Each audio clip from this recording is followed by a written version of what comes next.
வணக்கம் நண்பர்களே.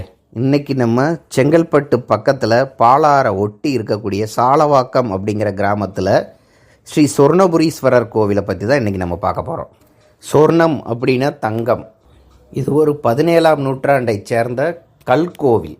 விஜயநகர பேரரசு இந்த கோவிலுக்கான பணியை செஞ்சுருக்காங்க. ஸ்ரீ ஆனந்தவள்ளி தாயார் சமேத சொர்ணபுரீஸ்வரர் சுயம்பு மூர்த்தியாக அருள்பாலிக்கிறார்.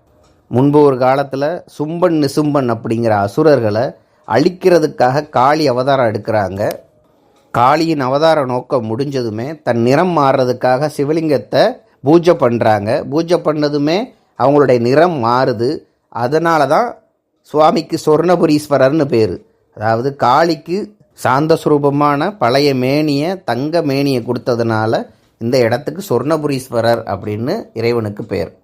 மற்றொரு கதை, லக்ஷ்மியினுடைய ஆணவத்தால் விஷ்ணு சாபம் பெறுறாங்க. இதனாலையும் அவங்களுடைய நிறம் மாறுது, அழகு பொலிவை இழக்கிறாங்க. மீண்டும் சிவனை நோக்கி தவம் புரிஞ்சு அழகை பெறுறாங்க. இதனாலையும் சொர்ணபுரீஸ்வரர் அப்படிங்கிற பெயர் பெற்றதாக குறிப்புகள் சொல்லப்படுது. குபேரனுக்கு மீண்டும் செல்வத்துக்கு அதிபதியான அந்தஸ்து பெற்ற இடம். ஆகையால் கடன் தொந்தரவு இருக்கிறவங்களுக்கு முழு நிவாரணி கிடைக்கும். தொழில் பாக்கியம் பெறுறதுக்கான வழிமுறைகள் இங்கே கிடைக்கும். காசிக்கு நிகரான பைரவர் கோவில் இங்கே இருக்குது. ஔவையார் மற்றும் நால்வரில் ஒருவர் சம்பந்தர் பாட்டு பாடியதாக இங்கே குறிப்புகள் சொல்லப்படுது. இவையாவும் செவிவழி கதைகளே.